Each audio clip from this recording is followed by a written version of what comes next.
Back in the 80s, obviously.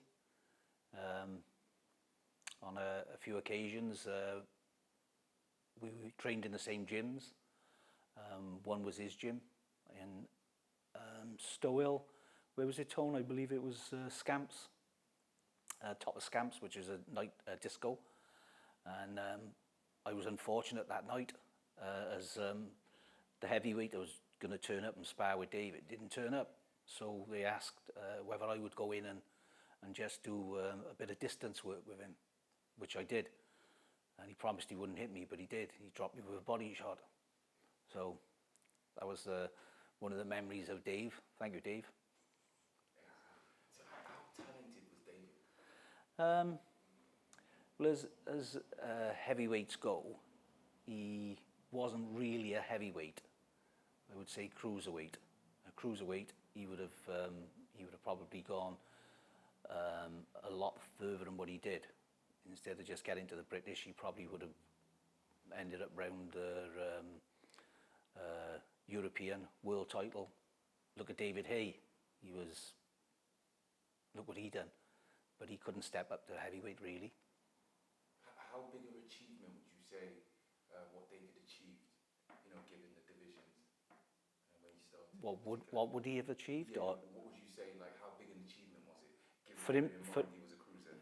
for Dave to achieve the British heavyweight title was a tremendous achievement, especially taking it off Neville Mead, who had beaten Dave the fight before, or maybe a fight or two before that. So it was a massive achievement, and Neville Mead, I believe, was a good heavyweight at that time. And how well received was he by the people in Newport? How well received was David? It wasn't just David, it was the whole family, because they were all boxers. So the whole family, Gary Pearce, very talented boxer. I think he fought for the Welsh title against Richard Avery. There was his brother, Bimbo, who was a heavyweight, I believe. There was Raymond. I think one of the talented, or the most talented, was Gary, I believe. Gary Pearce was the most, as far as I was concerned, because he was round about welterweight, Tom, was he? Welterweight? Yeah, welterweight.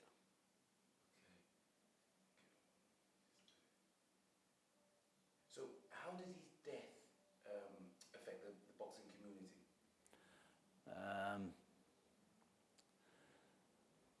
That's hard to say, really, because Dave was ill a long time before his death. Yeah, so people knew that he was struggling, but it was sudden. It was it was unbelievable, for a young man like that to die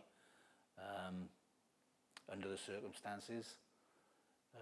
It was a shock for the whole of Newport. It's quite tragic circumstances. Tragic circumstances, yeah.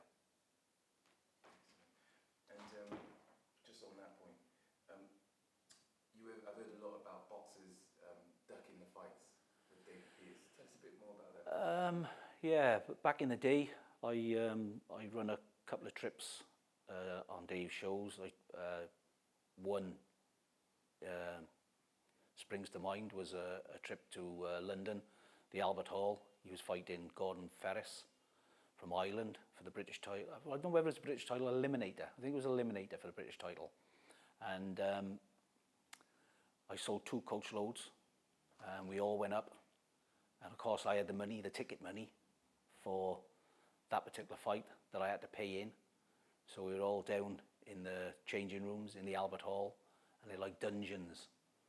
And I had to go along to Mike Barrett's office, who was the promoter at the time, and Mickey Duff. And as I knocked the door, they were talking to Frank Bruno's trainer, which was Teddy Lawless. And as I knocked the door, they were asking Teddy Lawless a question, and it came out as, would you allow Frank to fight Dave Pearce as I walk through the door? And he said, oh, no, not at this time. No, not at all. Hiya, son, can we help you? I said, yeah, here's Dave Pearce's money. And that's a true story. And that fight never happened? That fight never happened, no. at the time they didn't think that Frank Bruno was good enough to get in with Dave Pearce.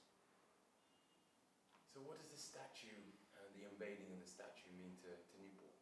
How important? I think it's massive, really, because we're in Newport and we're supposed to be a city that we got a statue of any sportsman. I can't think of one. So it's massive. Yeah, good. Can you just give me, you know, at the time back in the early 80s, in terms of British boxing, what was it kind of a very sort of was it a strong time in terms of so you had Frank Bruno, you know, could you almost like just tell us what the scene was like at the time? Who were the sort of the big fighters sort of making the headlines? Going down through different weights. Well, just you know, if it was like you just Charlie Murphy, Alan Minter, Dave Boy Green. Yeah. Not much in Wales. Who's the one? Pac Ordell? Pac O'Dell, yeah. Pac Ordell was Not much in Wales. not much in Wales, is there? nothing in Wales. Right. Nothing in Wales. Could you remember many sort of much about the family? Because it's quite unusual, isn't it, to have I think it's 7 brothers, 6, Yeah. all boxers. All isn't it? boxers. How well known were the Pearces in Newport? Everybody knew him. Everybody knew him. And their dad. Really? Yeah, everybody knew him. Mo, just ask a few questions about the Pearces, the family. Yeah, so what can you tell us about the Pearces? Well, like I say, there was all these brothers, and they were all boxers, bar for the one, and they were well respected. They were all well behaved, bar for the odd occasion. Yeah, I was going to say, yeah. Bar for the odd occasion, when things like that happen, then you've got to look after yourself. But yeah, they were really well respected in Newport. And they were well known within different circles. Yeah, they were. Okay. What was another thing? What was Pill like back then? Pill was like, I wouldn't go as far as say as the Bronx, but it was like a no-go area, which was what we call the front line. And you wouldn't go down there at certain times of the night. I don't even think they will now, at this day. You know, you gotta be a certain person to go down Pill at a certain time in the night. And in them days, it was the same. Tell us about his training regime. I've heard loads of stuff about transporter bridge and bodies on his back. Yeah, well, I used to train a guy by the name of Steve Sims, and at that time he was training with Dave, and we used to go to a transporter bridge and run up the stairs, up the steps, right away to the top, and then come back down, and that was one of their routines. On another occasion, we'd run from Newport to Tumbarlam and back. Myself, Sammy Sims, and Dave. We'd done it this one particular day. When we come up over the top of Somerton Hill and back to Dave's house, which was by Newport County Grounds at the time, his mother was there to greet us with a tin of honey, and she got the spoon out and stuck it in Dave's mouth, nice spoonful of honey, and she dipped it back in, stirred it around and stuck it in Steve Sims's mouth, and then I was unlucky, I was the third person that she stirred it around and stuck it in my mouth as well. That was one of the memories of one of the runs that we done. Wow, it sounds grueling. Yeah. So it sounds like the training regimes back then much different to now. Intensity-wise, diet. No, it's more nutritionist now than what it was in them days. It was, them days it was eat meat, train hard, sleep, etc. How did you find the balance then? Because he was working at the docks, wasn't he, at the same time as boxing? In them days you did. You worked and then you boxed and then go home, work, box, go home, sleep. Unfortunately, that was the way. It's not today, as you know. So it'd be fair to say, but boxing was his life. Boxing was his life. That's all he knew, So did you meet him after they stripped him of his title, and what was he like then, and how did that impact him? Yeah, I met him on many occasions. He actually used to come into the gym and walk around the gym, and And, you know, you could see what he was missing. You could see it in his face. Sad time. Can I ask a question? Luke used to tell me that the funeral's quite big. Is that right? That is this?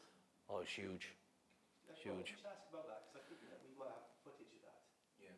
Yeah. Tell us about the funeral of David Bowen Pearce. Well, all I know is just one of the biggest funerals that I've ever been to. The amount of people that were there, it was just incredible.